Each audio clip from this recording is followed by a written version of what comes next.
Welcome back to the Pepsi Cal Sports Report along with Francesca Weems. Today we're going to start a series of Olympic previews with the current and former Cal student athletes that have their sights set on the Summer Games in London this year. We're going to start first of all with a former track and field star who always has a smile on her face and a flower in her ear. Yes, she does, and this is a former teammate of mine, so doing this story really hit close to home. Alysia Montanyo has taken the international stage by storm and has helped revive the 800 meters for the USA. When Alysia Montanyo, formerly Alysia Johnson, arrived to Cal in 2004, no one could have predicted that she'd become one of the most decorated athletes in Cal track and field history. That is, no one but Alysia.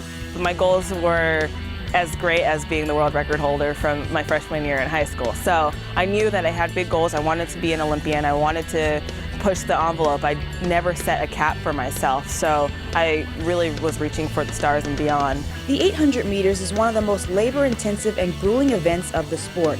To successfully run this race, an individual must have the perfect combination of grit and heart. Alysia luckily has both. I think it takes a lot of mental toughness. At the end of the day, the 800 is a mental battle.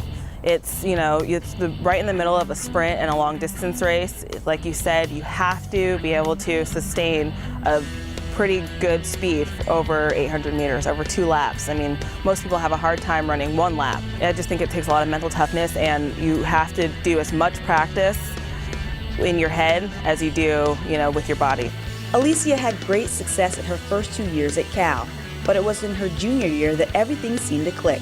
In 2007, Alysia captured a Pac-10 crown, an NCAA indoor and outdoor title, and the USA Outdoor Championship title in the 800 meters. That year was just so amazing to me, winning these titles and being undefeated, and then coming away with multiple times breaking the 2-minute barrier, which is also a first for me. So definitely a groundbreaking year for me. Unfortunately, in 2008, Alysia suffered a major setback with a foot injury during the USA Outdoor Championships.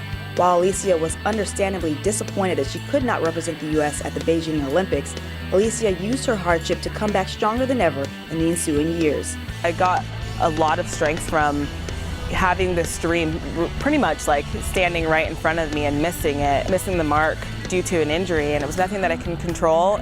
Alysia is currently signed with Nike. Though her status from a student athlete to a professional athlete has changed, her training environment has not.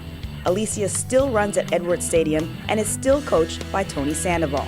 I call it magic, the magic between coach and athlete. The great thing about track and field and the individual sports, there's a lot of flexibility time-wise. I think that maybe my actual time that I spend with her is probably a little less than like she was in college. She needed a lot more hands-on. But I think that what ensures that magic is the emotional connectiveness that's happened. He knows me on a personal level and on an athletic level, and I think that's really important. You really have to have that relationship with your coach. It helps you exercise balance. He can really assess how you're doing in practice from not just from a physical level, just how are you doing emotionally, what's going on, and really be able to tell that from you. There is no doubt 2012 is a huge year for Alysia, filled with big expectations and big goals.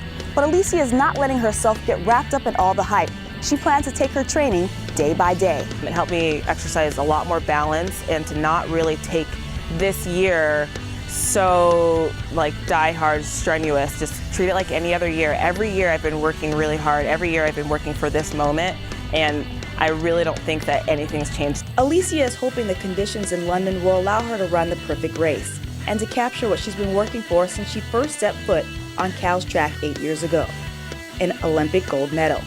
Francesca Weems, the Cal Sports Report.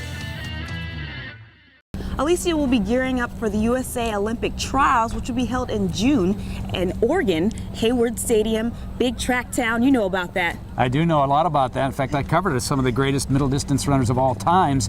Mary Slaney currently lives in Eugene, and for a long time, Maria Mutola from Mozambique, the world champion multiple times in the 800 meters. So Alysia is in some pretty heady company there. We wish her the best of luck.